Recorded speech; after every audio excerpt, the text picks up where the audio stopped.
امام بخاری نے فیصلہ کیا کہ نیشا پور میں جا کے مدرسہ بناتا ہوں۔ امام مسلم آپ کے شاگرد ہیں جنہوں نے مسلم شریف لکھی ہے، فرماتے ہیں جب نیشا پور امام بخاری آئے تو اتنا بڑا استقبال ہوا کہ میں نے اتنا بڑا استقبال دیکھا نہیں کبھی۔ امام بخاری نے وہاں مدرسہ بنایا، ہزاروں طالب علم آنے لگے، لیکن ایک منہ دیکھ دیکھ کے بندہ تھک بھی تو جاتا ہے نا۔ شروع میں بڑے ذوق سے لوگ آتے ہیں، پھر انہیں کمزوریاں نظر آنی شروع ہو جاتی ہیں۔ بچے سالن نہیں کھاتے، 4 دن ایک ہی روز کھانا پڑے تھے، پھر آہستہ آہستہ فرنٹ پہ بیٹھنے والے اینڈ پہ بیٹھنے لگ جاتے ہیں، ماحول بدل جاتا ہے۔ امام بخاری کے خلاف سازشیں ہونے لگیں۔ میں کسی عام آدمی کی بات نہیں کر رہا، پھر کہتا ہوں اس بندے کی بات کر رہا ہوں جنہوں نے قرآن پاک کے بعد وہ کتاب لکھی جسے امت نے سب سے صحیح کتاب بیان کیا۔ امام بخاری کے خلاف لوگ اتنے ہوئے، بادشاہ کو جا کے شکایتیں لگائیں، اور بادشاہ نے کہا آج کے بعد کوئی بخاری کے مدرسے میں درس میں حدیث پڑھنے نہ جائے۔ امام مسلم کہتے ہیں اتنا بڑا استقبال بھی میں نے دیکھا، اتنا بڑا استقبال میں نے کبھی نہیں دیکھا، اور وہ حال بھی میں نے دیکھا کہ امام بخاری پڑھانے والے تھے اور میں اکیلا پڑھنے والا تھا۔ ساری عمر ہی آٹا گد ہے، لکھاں کیتے نہیں پیڑے، اب وقت آیا ہی تے محمد بخشا کوئی نہیں ہو بیٹھا نیڑے۔ کدھر گئے عشق کے دعوے، کدھر گئے وفا کے جذبے، کدھر گئے وہ غلامی کی باتیں، کہاں گئے وہ لوگ جنہوں نے کہا تھا کہ ساتھ جئیں گے ساتھ مریں گے، تا دم آخری وفا کریں گے۔ چلے جاتے ہیں لوگ، معیار بدل جاتا ہے، سوچ بدل جاتی ہے، کہانیاں بنا لیتے ہیں، ذہن بنا لیتے ہیں۔ امام بخاری نے نیشا پور چھوڑ کر ارادہ کیا کہ میں بخارا چلا جاؤں، اپنے شہر۔ سنو یہ درد کی داستان ہے لوگوں، سنو، اس بندے کی بات کر رہا ہوں جس کا نام جپتی ہے دنیا۔ امام بخاری بخارا ہے، پھر بڑا استقبال ہوا، پھر بہت بڑا مدرسہ بن گیا۔ یہ وہ بندہ ہے جن کے بارے میں نبی پاک علیہ السلام فرماتے ہیں اسے میرا سلام کہنا۔ یہ وہ شخص ہے کہ شیخ ابو زید کہتے ہیں میں نے خواب دیکھی تو حضور نے فرمایا مجھے کب تک شافعی کی کتابیں پڑھتے رہو گے، میری کتاب کیوں نہیں پڑھتے؟ یا رسول اللہ صلی اللہ علیہ وسلم میں صدقے جاؤں، قربان جاؤں، میں لفظوں پہ بھارو جاؤں، سونے آپ کی کتاب کون سی ہے؟ فرمایا بخاری شریف پڑھا کرو، وہ میری کتاب ہے۔ جن کی لکھی کتاب کو میرے محبوب کہے میری کتاب ہے۔ بخارے میں بڑا استقبال ہوا، لیکن پھر بخارے کے سربراہ نے کہا، سردار نے کہا، خالد بن زہلی جو امیر تھا بخارے کا، امام بخاری کا تو خیال تھا میں اپنے شہر آ گیا ہوں، اس نے کہا جی میرے بچے کو گھر آ کے پڑھایا کریں۔ آپ فرمانے لگے یہ نبی پاک کی حدیثیں ہیں، میں نے رسوا نہیں کر سکتا، جہاں سارے لوگ بیٹھتے ہیں تیرا بچہ بھی وہاں بیٹھے۔ لوگوں کو پتہ ہی نہیں لوگ کس طرح کی سازشیں کرتے ہیں۔ اس نے کہا جی ٹھیک ہے میں اپنا بچہ بھیج دوں گا، پر جس وقت میرا بچہ کلاس میں ہو اور کوئی بھی نہ ہو، اکیلا ہو میرا بچہ۔ امام بخاری فرمانے لگے اگر کوئی اور آ کے کہے کہ میں نے بھی حضور کی حدیث سنی ہے تو میں کیسے منع کروں؟ ساروں کے بیچ بیٹھ کے پڑھے، یہ حضور کے دین کا فیض ہے، یہ بڑا وسیع ہے، جو آئے گا ملے گا۔ اس نے آپ کے خلاف فتوے لینے شروع کر دیے۔ ہاں جانے کب مار دے کوئی مجھے کافر کر کے، شہر کا شہر مسلمان بنا بیٹھا ہے۔ فتوے لینے شروع کر دیے، امام بخاری کے خلاف سازش ہوئی، حکم ہوا کہ بخاری تو بخارا چھوڑ جا، یعنی اپنے وطن سے نکل جا۔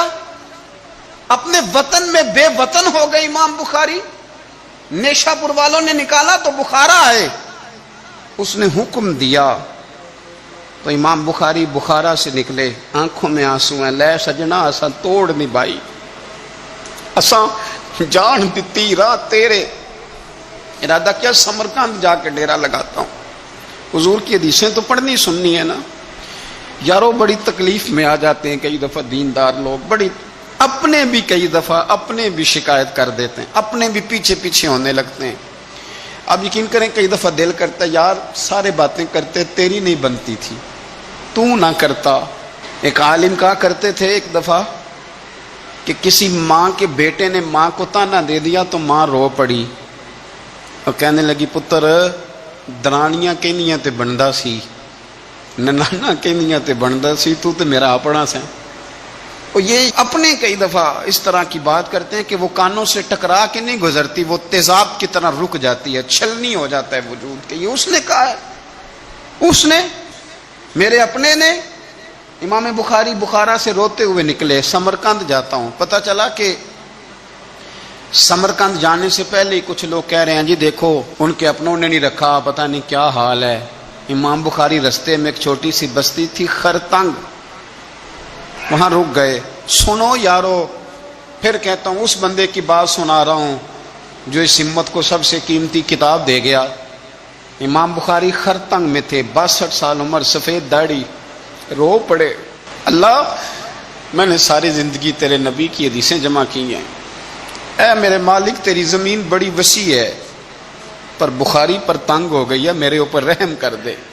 امام بخاری نے وہاں دعا فرمائی، دوپہر کو دعا فرمائی، شام کو بیمار ہوئے، رات کو وصال ہو گیا۔ لے او سجنا اساں توڑ نہیں پائی تے جان دتی رات تیرے، مجھے کہہ لینے دیں بے قدراں کچھ قدر نہ جاتی، او کیتی خوب تسلی ہو، دنیا دار پجاری زر دے کتیاں دے گل ٹلی ہو، او بک روسن اکھیاں تکیو ویکھ حویلی کلی ہو، تے کوچ نصیر اساں جدوں کیتی پھر پہ جانی تھرتھلی ہو، اور میرے مرنے پہ ہر سو شور مچ جائے گا، دیکھو گے کہنے الوداع سرکار خود تشریف لائیں گے۔ ایک بندہ کہتا میں نے رات کو خواب دیکھا کہ نبی پاک صحابہ سمیت کھڑے ہیں، کسی کا انتظار ہو رہا ہے۔ میں نے عرض کی سونیا میں قربان جاؤں، یہاں کیوں کھڑے ہیں؟ تو فرمایا بخاری آ رہا ہے۔ دنیا والے بھول جائیں پر جن کی بندہ نوکری کرے وہ کیسے بھول جائیں؟ اور ویسے بھی اگر مالک کو پتہ ہو نا میرا خادم ٹھیک ہے، مالک اور غلام کا تعلق مضبوط ہو تو دنیا جو مرضی کہتی پھرے۔ میرا آپ سے مشورہ ہے کبھی بھی دین کے لیے کچھ کرو تو بندوں سے نام نیکی کی امید نہ رکھنا، اگر آپ کو اجر لینا ہے تو رب رسول اجر عطا کریں گے۔ وہ شخص کہتا ہے میں نے اٹھ کے صبح پتہ کیا تو وہ وہی وقت تھا جب مجھے حضور کی زیارت ہوئی جس وقت امام بخاری کا انتقال ہو گیا۔ لوگوں نے آپ کو دفن کیا تو قبر کی مٹی سے خوشبو آنے لگی، لوگ تبرکن مٹی لے جانے لگے۔ سمرقند کے لوگ بارش نہیں ہوتی تھی، قحط پڑ گیا، سارے کٹھے ہو کے امام بخاری کی قبر پہ گئے تو اللہ نے بارش عطا فرما دی۔ اتنا بڑا آدمی لیکن بے قدراں کچھ قدر نہ جاتی۔ دو باتیں آپ نے اس گفتگو سے یاد رکھنی ہے، ایک تو بندوں سے اجر کی امید نہ رکھیں، یہ چھوڑ دیں کہ بندے واہ واہ کریں گے تو میں نے کام کرنا ہے۔ آپ غریب کی مدد بھی کریں، آپ نیکی بھی کریں، آپ خیر بھی کریں، اداروں سے، مسجدوں سے، مدارس سے بھی پیار کریں، لیکن واہ واہ کی توقع بندوں سے، اور اگر رب و رسول نے ایک دفعہ بھی واہ واہ کر دی نا تو پھر واہ بلے بن جائے گی، پھر کیا بات ہے۔ اور ویسے بھی جیڑیاں گڈیاں آپ ہی اڈیاں وہ نہ چڑھن اونچائیاں، وہی گڈیاں اونچیاں اڈیاں جڑیاں سائیاں آپ چڑھائیاں۔ تو اس لیے ایک بات تو یہ کہ اجر اللہ رسول سے امید، اور دوسری بات یہ یاد رکھ لیں کہ سونا وہی ہے جو سونے کی باتیں کرتا ہے، میٹھی بات اسی کی ہے جو مدینے والے کی حدیث بیان کرتا ہے۔ سرکار کی باتیں یاد رکھیں، سرکار کی باتیں کریں۔ یہ تلخ وقت چل رہا ہے، کڑوا وقت ہے، پر یارو باتیں میرے نبی کی یاد کرو، ان میں بڑا ہی مزہ ہے۔ اللہ تعالیٰ امام بخاری کے درجے بلند کرے اور اللہ تعالیٰ ہمارے حال پہ رحم کرے۔